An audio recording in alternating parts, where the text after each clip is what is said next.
community here that they didn't have to travel far to. They could go to in their neighborhoods. They didn't have to leave the state or truck to other states or countries to work. They didn't have to necessarily spend their lives working for the man. They could save money, get a pension, and also buy homes for their families, and therefore contribute to society. Mm-hmm. So that's now leaving us unstable. And now we have no real security for jobs. That's been eliminated, all right?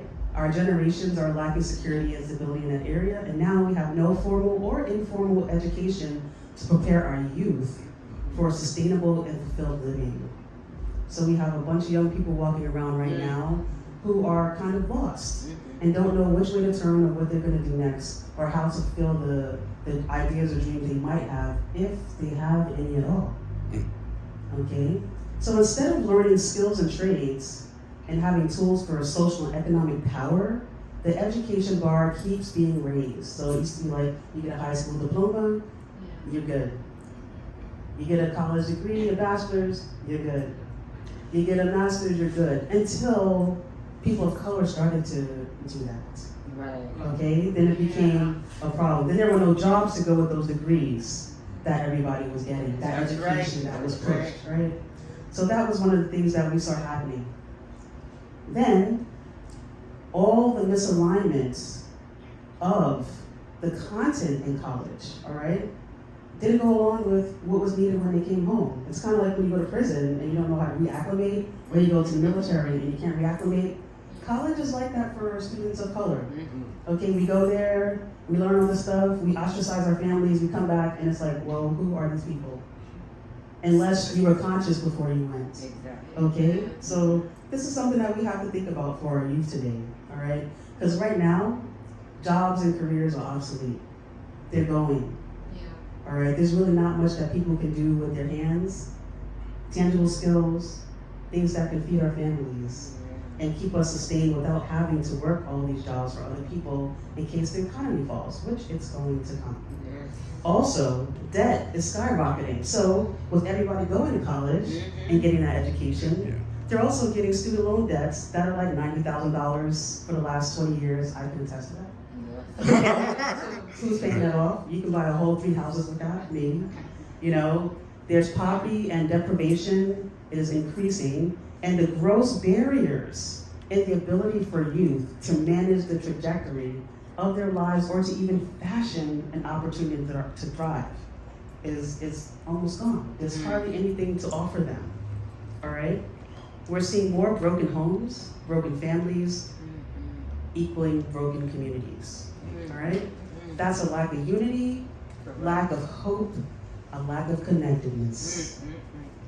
We're also seeing healthcare disparities, high mortality rates, increased mental and physical health issues and burdens, a lot of inequitable resources in our communities, and a lot of high mortality with our women who are giving birth. All right, young girls, older women, doesn't matter the age right now. If you're a person of color, the likelihood that you're gonna die in childbirth is very high, and we're seeing that in our communities more and more even now under these new circumstances with COVID. We're also seeing a rising cost of housing, a rising cost of food, and a rising cost of healthcare. And while that's happening, we're also seeing less on the shelves. How many of y'all went to a store recently and can't find what you need? Or you order something on Amazon and it's gonna take a month to get it, if you get it at all. Okay, so we're gonna start seeing more of that, shortages. But what if we were able to sustain that for ourselves? We used to do that. Yeah. All right? We used to own property, we used to farm, all right? We taught the colonialists how to settle this land. Yeah. They chose us for a reason, because we knew how to do it, not because there was something wrong with us. That's right. Okay? teach.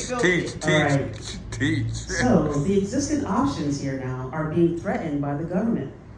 There's government funding cuts, there's a lack of wealth distribution, equality in that, there's gentrification, and the corporatization of natural resources. So those same farms that I was talking about that used to be owned by families, where you can grow your own and serve your communities and your people, are now owned by, say, I don't know, Bill Gates. And you don't know who he's growing. There's GMOs, there's all kind of things, and guess what? we're not getting real food. I don't know who's getting it, but Yeah. it's not us. All right, unless you're growing your own. Mm-hmm. All right, so that's where we're talking about sustainability with our food. Food justice. That's where food justice comes in. And right now, that's leaving people of color in our communities at the mercy of the government. However, there are programs out there, just for example, like Green City Forests. There are local community gardens, rooftop gardens that people have started. There are also organizations like Soul Fire Farm and Green Acres and the Black Women's Blueprint, all organizations that started to heal the trauma in our communities, maybe for certain pockets of the community, but at the end of the day, it benefits the whole family because we're all connected. But one of the main things that they do is they do farming, they do training, they have institutions for learning, they teach sustainability, they teach and they support and hold space for community, for healing, and for restoration. Okay, so what we really want to see is mutuality. We want mutuality. We want peace and restoration, and we want recovery from the systematic and institutional violence that we've been experiencing. Okay, we want spiritual growth, grounding, and most of all, we want liberation. So these are some of the things that I put out there as issues, and I'm sure that there are more that we have on our panel that we can discuss. And after we do eat, then we'll go over some solutions. Yes.